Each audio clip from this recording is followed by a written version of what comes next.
My name is Luna, and I've been married to Lucas for 3 years. We used to live alone when we were dating. But after we got married, we moved in with Lucas's dad because his job was nearby. Even after we got married, I kept working. But I had to quit my job because Lucas's dad needed help. He started having memory problems about a year and a half ago, and it got worse over time, so he needed someone to take care of him. At first, we thought about sending him to a nursing home, but Lucas really didn't want to. He asked me to take care of his dad at home, so I agreed. Luna, please, let's try to take care of my dad here. I don't want him to go to a nursing home, Lucas begged.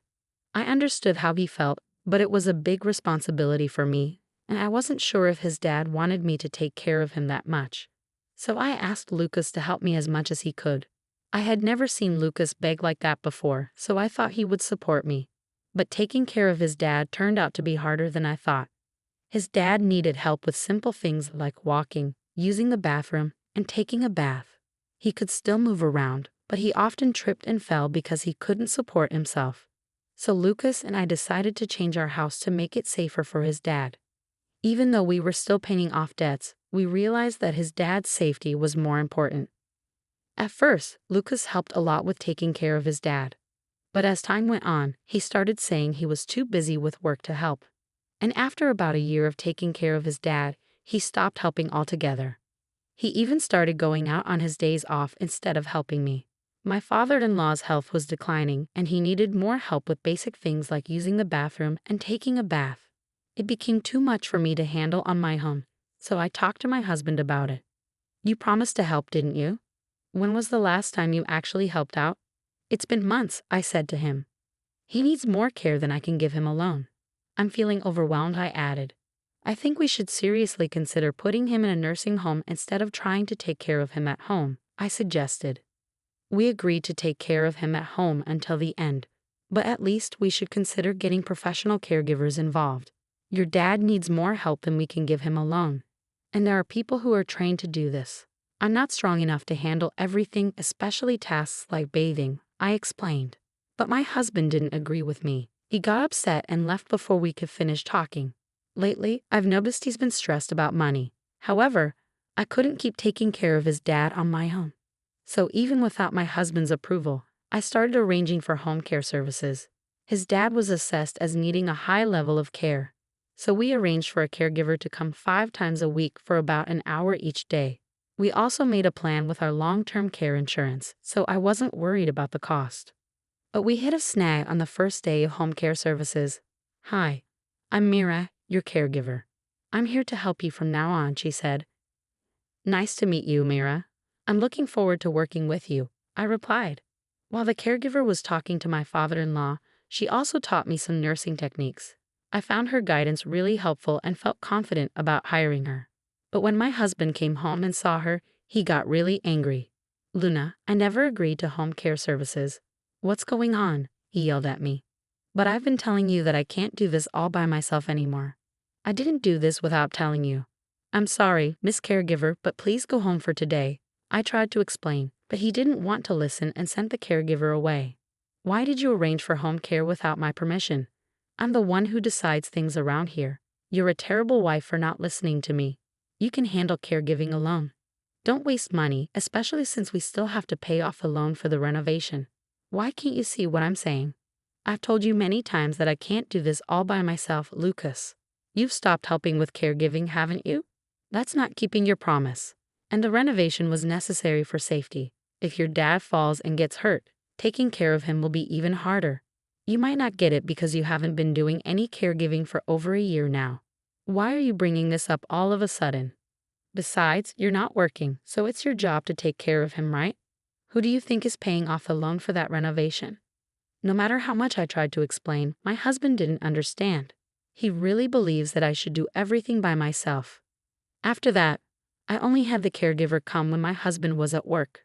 Talking to her about not just caregiving, but also the issues with my husband and getting advice was really helpful. After months of the same routine, one day my husband unexpectedly offered to take care of his dad himself. You've been cooped up for over a year. Go treat yourself. I'll handle everything today, he said. I happily accepted his offer. I got a long overdue haircut and enjoyed some time at a coffee shop I used to frequent. But after about 4 hours, I started feeling anxious about leaving my inexperienced husband in charge, so I decided to head home early. When I got back, the house was unusually quiet. My father-in-law was peacefully asleep in his room. Assuming my husband had also worn himself out and fallen asleep, I went to check the bedroom, but he wasn't there. As I sat in a quiet house, I noticed an envelope placed on the dining table. When I opened the envelope, I found divorce papers already filled out along with a letter. The letter took me completely by surprise. Even after we divorce, please continue taking care of my dad. I'm going on a trip for a week, so please file the divorce papers. As I read those words, it hit me. His sudden offer to take care of his dad was just a way to get me out of the house so he could prepare for his trip. And the fact that he had already prepared divorce papers was a shock.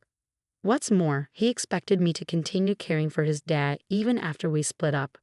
I couldn't comprehend his thinking at all, so I called him immediately.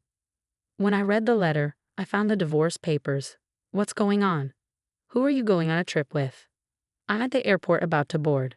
I'm busy, and frankly, I don't care anymore. It doesn't matter who I travel with. We're getting divorced. Just make sure those papers are filed by the time I get back from my trip. That's all. With those words, my husband abruptly ended the call and hung up. Just before the line went dead, I heard a woman's voice calling out his name on the other end. It became clear that he was with someone else, the person he was traveling with. We'd only been married again for 3 years, and now I was facing the possibility that he was having an affair. As I thought about how he might have been cheating on me while I was busy taking care of his dad, tears of regret filled my eyes. Luna, my father-in-law's voice called out to me as I left.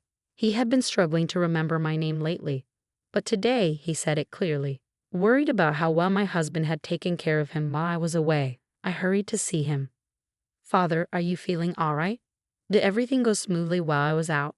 I asked, concerned for his well-being. Luna, is the caregiver coming today? My father-in-law seemed surprisingly lucid and able to hold a conversation. No, she won't be here until tomorrow morning, I replied.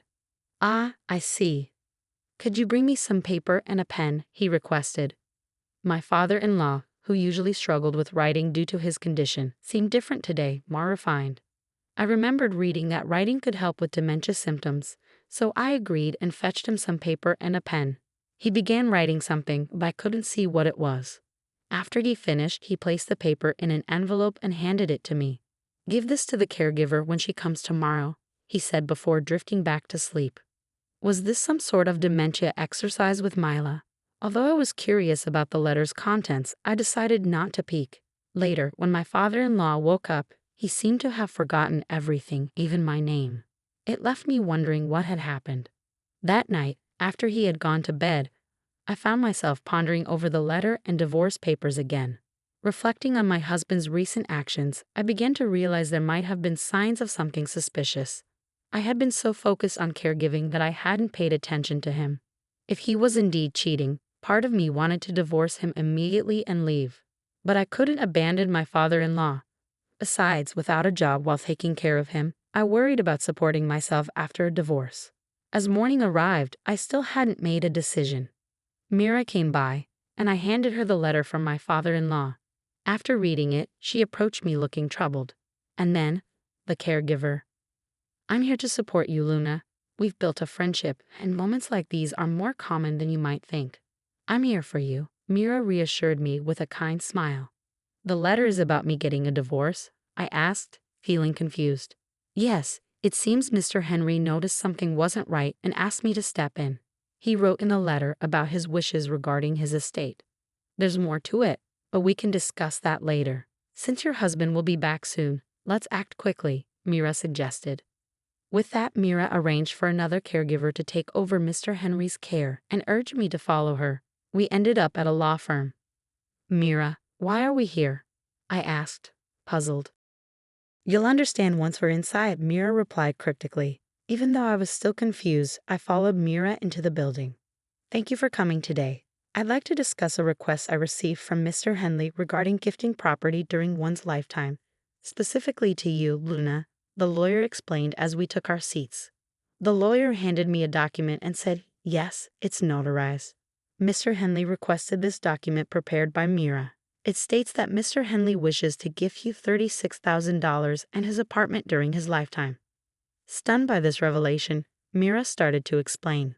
On the first day of my home visit, Mr. Henley mentioned this. He wanted to express his gratitude to you, Luna. However, as you weren't legally adopted by him, he couldn't pass on his assets to you through inheritance. So he decided to make this gift during his lifetime. I'm incredibly grateful. I need to thank my father-in-law right away, I said, feeling overwhelmed with emotion. Before we head back, there's one more place we need to stop by, Mira said, leading me out of the law firm. We made another quick stop before finally returning home. Once we were back, I expressed my heartfelt gratitude to my father-in-law, even though he didn't seem to fully understand. I kept telling him how thankful I was. Sadly, 3 days later, he passed away due to complications from his worsening dementia. I tried calling my husband, who was still traveling abroad, but he didn't pick up, perhaps assuming it was about the divorce. There's no other option, Mira said, guiding me through the necessary arrangements. As we gathered with relatives to make preparations, my husband's absence, being the biological son of my father-in-law, was a point of contention for some. 2 days later, my husband returned home, completely unaware of what had transpired. He was immediately bombarded with questions from all sides. Hey, help me out here. I swear I'm not cheating. I was just taking a vacation to unwind after being a caregiver every day, my husband protested. You can't lie twice.